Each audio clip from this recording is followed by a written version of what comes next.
Alright guys, welcome to page 44 of Anacreon Complex, or at least the time-lapse, just for you patrons. Now, today I wanted to talk about sketching and line work, because that is generally what takes the most concentration and the most work of any given page.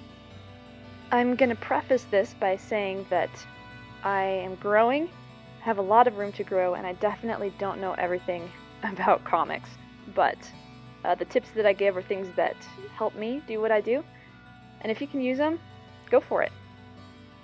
This page in particular took a lot more work than I thought it was going to, partially because of the tricky perspective, I think, and partially because I just really wanted to make an emotional impact with this page. It's supposed to be comedic and also show a stressful thing that Ben went through in the past. And so I wanted to get my timing and my faces just right, and you'll see me adjusting the faces quite a bit. I am obsessed with good sketches. I would argue that the most important part of any comic, aside from the writing, is the sketches. That's where you sort out your timing, your beats, your composition, your expressions, everything important. I regularly spend a third of my comicking time working on thumbnails and sketches. And I know that if I don't spend that much time on the sketches for the page, it's just not going to turn out as well as the other pages. Now, a tip for you artists out there: before you do sketches for a page or an illustration, you gotta warm up. You gotta warm up and make sure that your lines are flowing and they come naturally, and that you don't have to think too hard about it. One way I like to warm up is I watch parkour and free running videos or other sports, and I try and sketch the people in motion. I don't pause the video, I try to sketch the motions as I remember them and not worry about making perfect drawings.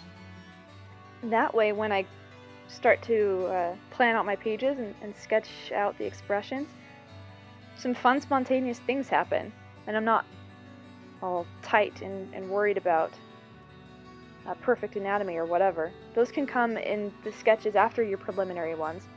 You just want to get the emotion and the timing right the first sketch. So I promised to talk about lines as well. And the way I do lines is different from what I see a lot of students and maybe even other comic artists doing. What I do is I draw my lines very quickly. This is something I learned from Tessa Stone watching her live streams. But she selects the brush weight that she wants, and then she just goes for it.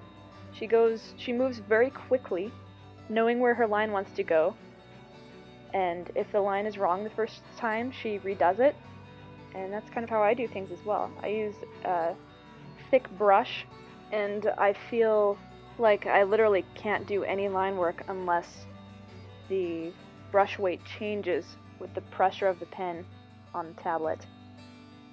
I don't understand why anybody would want to use a brush that doesn't change weight, but that's just me and that's just my style, I guess.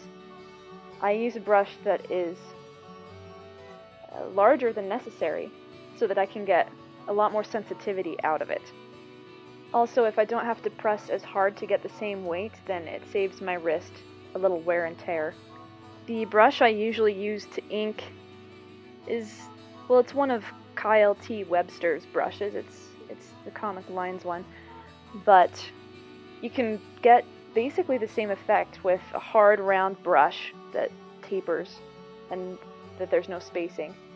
Now, going off on a bit of a tangent here, I really love lines. I love them so much. And so, of course, I would love shows like Samurai Jack, Danny Phantom, Kim Possible. I love Mulan. The lines are great on that show. And if something has good lines, well, good to me meaning there's a good balance of straights and curves, and there are sharp things as well as rounded things, and just a good balance overall, I'm pretty much guaranteed to like it if it has good lines. The colors could be terrible, but I will keep looking at the piece because it has great lines. Some other examples of good line that I can think of just off the top of my head. There is Sean Gordon Murphy, who did Joe the Barbarian. There's Ben Caldwell. There's Yuko Ota, who does Johnny Wander. I really like the movie The Secret of Kells because their lines are very interesting and geometric. And some other artists, Glenn Keane, Shi-Yoon Kim, and Jin Kim. Anyway, looks like I'm running out of time here, so I'm going to wrap up. Thank you so much, patrons, for supporting the comic. And let me know in the comments or even in an email what you would like to hear about in the next time-lapse video. Or even if you want me to draw something else, just let me know. Thank you so much for your support, and have a great week.